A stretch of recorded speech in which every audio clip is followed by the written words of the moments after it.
ছেলে বাবাকেও তখন একটা চিঠি লেখে, বাবা খবরদার, তুমি ভুল করে ওই জমির মাটি খুঁড়বে না। আমার চুরি করা সমস্ত সোনাদানা আমি ওই জমিতেই লুকিয়ে রেখেছি। তুমি ওই জমির মাটি খোঁড়ার চিন্তা মাথাতেও আনবে না। আমি বাড়িতে যাই, তারপর দেখা যাবে কি করা যায়। একজন বৃদ্ধ পিতা, তার ছেলে প্রায় 2 বছর ধরে জেলে আছে। তিনি একজন চাষি।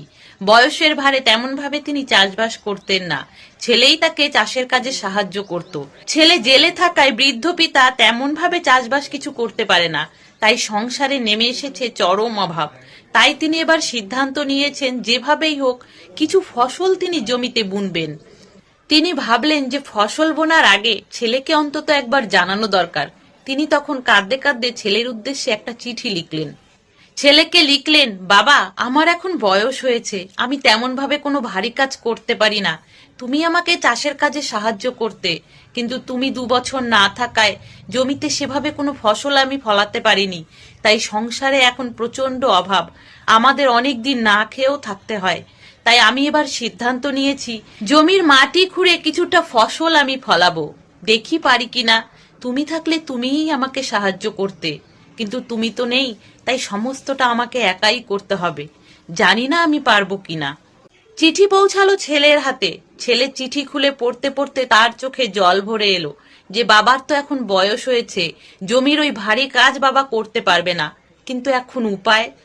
ছেলে বাবাকেও তখন একটা চিঠি লেখে, বাবা খবরদার, তুমি ভুল করে ওই জমির মাটি খুঁড়বে না।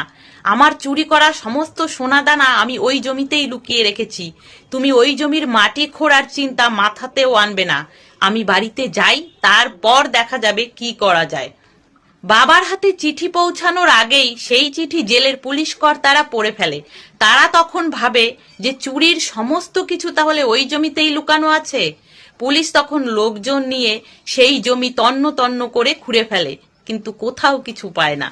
এরপর ছেলে বাবাকে আবার একটা চিঠি লেখে, বাবা তুমি ওই মাটি খোঁড়া জমিতে ফসল বুনে ফেলো। আমি জেলে থেকে তোমাকে শুধু এটুকুই সাহায্য করতে পারি। বাবা তখন মাটি খোঁড়ার বিনা পরিশ্রমেই ফসল রোপণ করে এবং সংসারের অভাব দূর করে।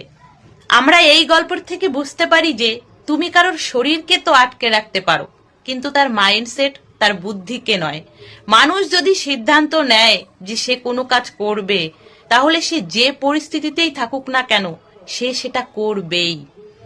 তাহলে বন্ধুরা, এই ছিল আজকের একটা ছোট্ট গল্প। যদি ভালো লাগে তাহলে প্লিজ কমেন্ট করে জানিও। সকলে ভালো থেকো, সুস্থ থেকো।